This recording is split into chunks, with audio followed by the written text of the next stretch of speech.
Today's lesson is on section 11.4, apply the Pythagorean theorem and its converse. Again, we're kind of skipping around here to cover some things that are going to be on the MCA. This is definitely one topic that students will see questions on and about, is the Pythagorean theorem. I usually ask students right away at the beginning if they've heard of this theorem before, and sometimes after I pronounce it the correct way, some students will say yes, they've heard about it. What the Pythagorean theorem does, and if you're taking notes along with me, here's what I'd like you to write down. Pythagorean theorem, what does it do? It relates the sides of a right triangle. And it's important to know that this only works with just right triangles. Again, as a reminder, what's a right triangle? That's a triangle that has some right angle in it. So you like the lower left one here, or it can be kind of upside down too, where it might look something like this. There are many different varieties of right triangles, but some triangle that has one right angle in it, one 90-degree angle, that is a right triangle. It may look something like this as well. And usually we talk about the sides in a right triangle. We describe them as A, B, and C. And there is a particular meaning for at least the longest side of the right triangle. And I'll talk about that here in a second. Again, my right triangle, here's the right angle, kind of like the corner of a piece of paper. This one right here, my right angle. Look kind of like that, make that box shape to show that's my right angle. And the side opposite the right angle, that does have a particular name. That one has to be C. When we're talking about A, B, and C, that one has to be the letter C. It's also called the hypotenuse. Again, sometimes I'll tell students it sounds kind of like, I guess, hippopotamus or something like that. I've heard some students say that before to stand for it, but it is hypotenuse. I tell them if I hear hippopotamus, I'll know what that means, but it's supposed to be hypotenuse.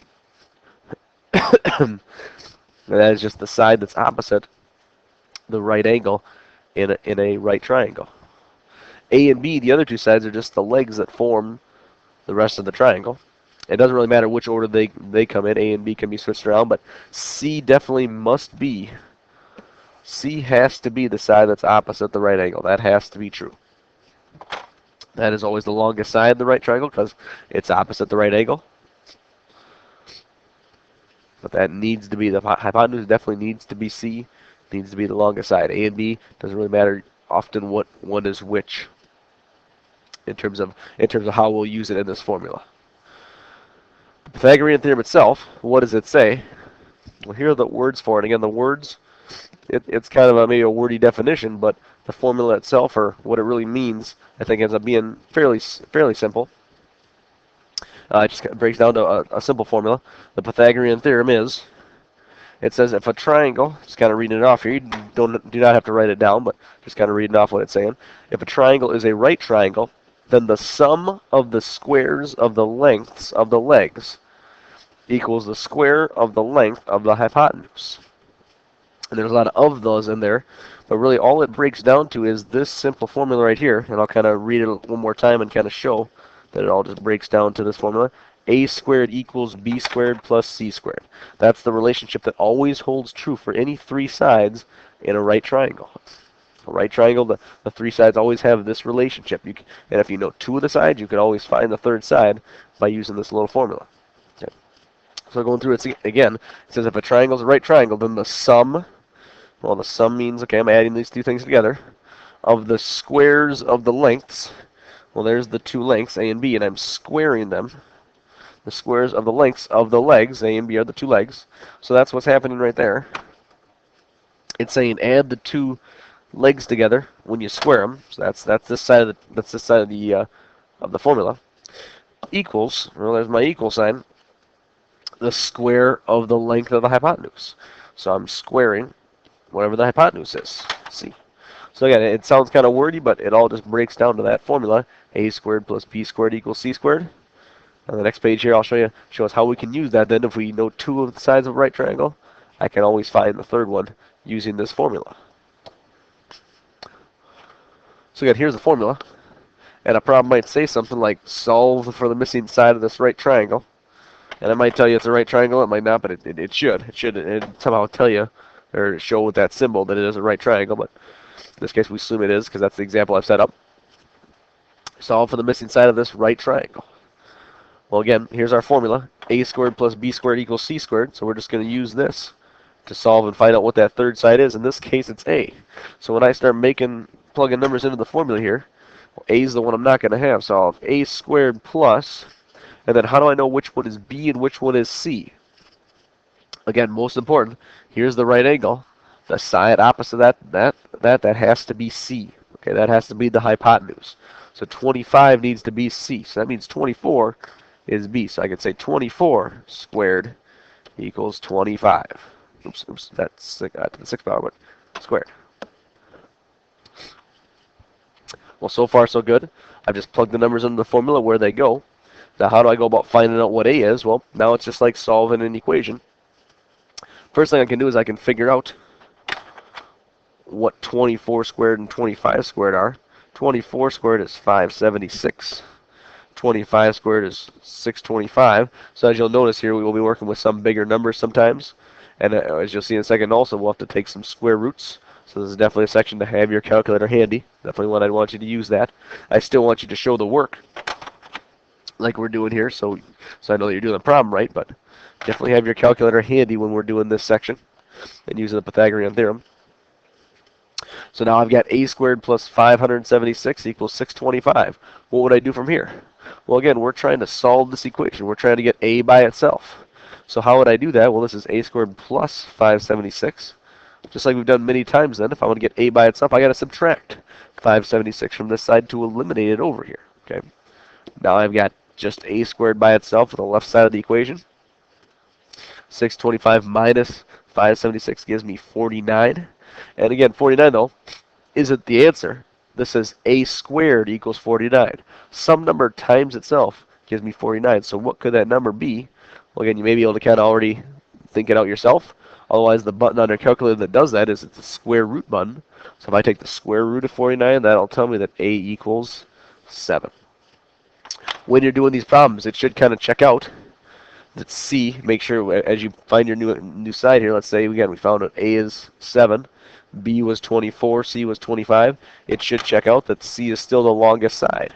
If all of a sudden you figure out you're doing the problem and you get that A is 42, okay, or you think it's 49 like we said, then that something must be wrong because it can't be bigger than 25. 25 is the hypotenuse. That's the longest side in this triangle. So that definitely has to be the biggest side. So when you're punching your numbers in, make sure that checks out. If you're trying to find A or B, whatever that answer is, it has to be lower than whatever your hypotenuse is, your C, for that problem.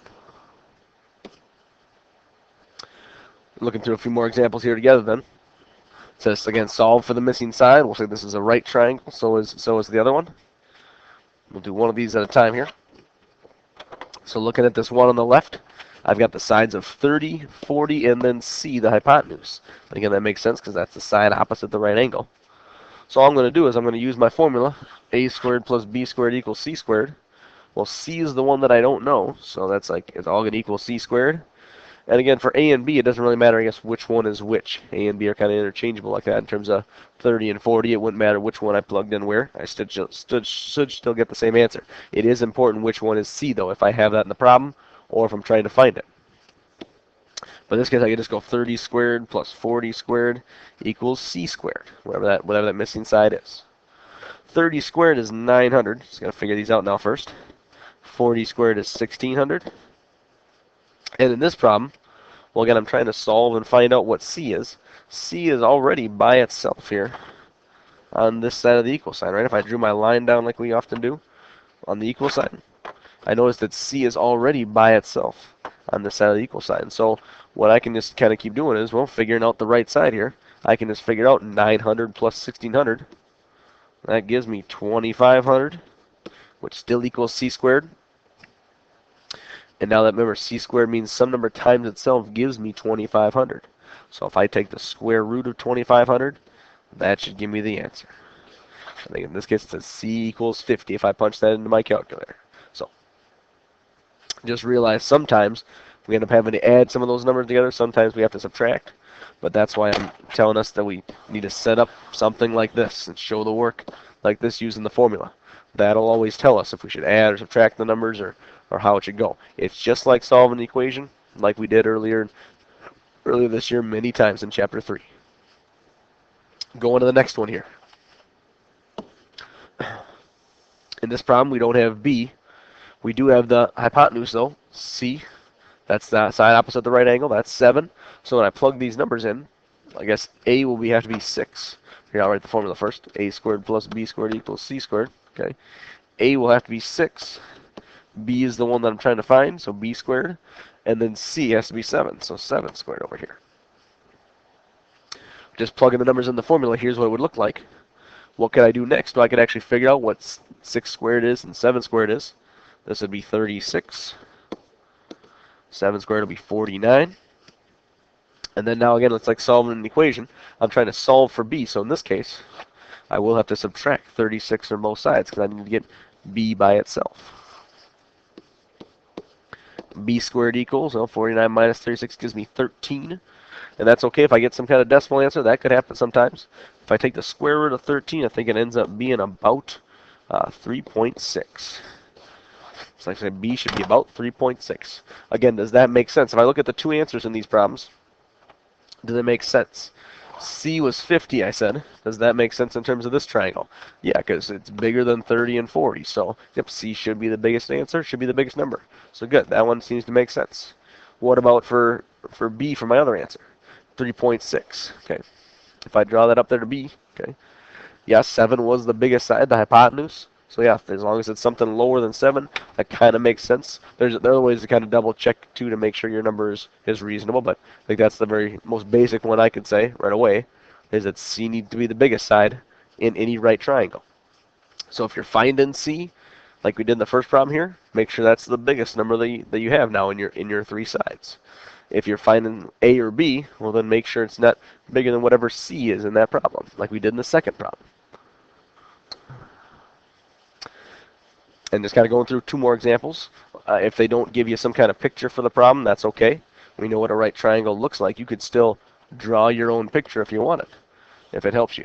And say, okay, well, if they're saying A is 9 and B is 40, you could draw a little rough sketch of it and say, okay, well, C is the one that I'm trying to figure out. But even if they don't give you the picture, that's okay. If you can just use this formula, you can still plug the numbers in where they go and then find the missing side. So for this one, I'd say 9 squared plus 40 squared equals, well, C squared. In this case, I'm trying to find the hypotenuse. I'm trying to find out what C is. So that's my missing variable. 9 squared is 81. 40 squared is 1,600. C squared is, again, what I'm trying to find, so that one I don't know. What I can do on this equation is I can just add these two together since they're on the same side. I'd get 1,681, 1,681. And again, C squared, that means some number times itself gives me 1681. So to actually find out what C is, the hypotenuse, I got to take the square root of 1681. I think in this case you get 41. Does that make sense with my other numbers? Yeah, I think it does, because it's bigger than A and it's bigger than B, so C should be the biggest number, being the hypotenuse. So yes, that does make sense. 41, I think, is the correct answer. Looking at this last one here, they give me A and C for this problem. So I'm going to plug those in for A and C. I'm going to get 30 squared plus B squared, the one I don't know, equals 50 squared. 30 squared is 900. B squared is still going to be itself. That's what I'm going to try to solve for. C squared, I think, is 2,500. If I can write a good one here, 2,500.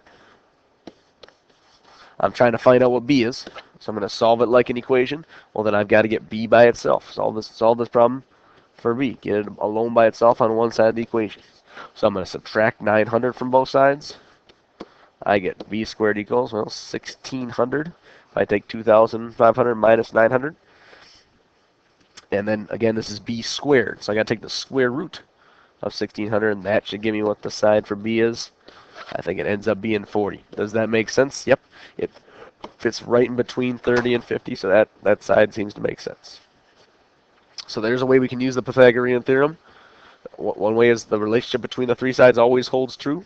It's A squared plus B squared equals C squared. So one way I can use it is I always know two of the sides. I can always figure out the third side by plugging those numbers in the formula and solving for the one I'm missing.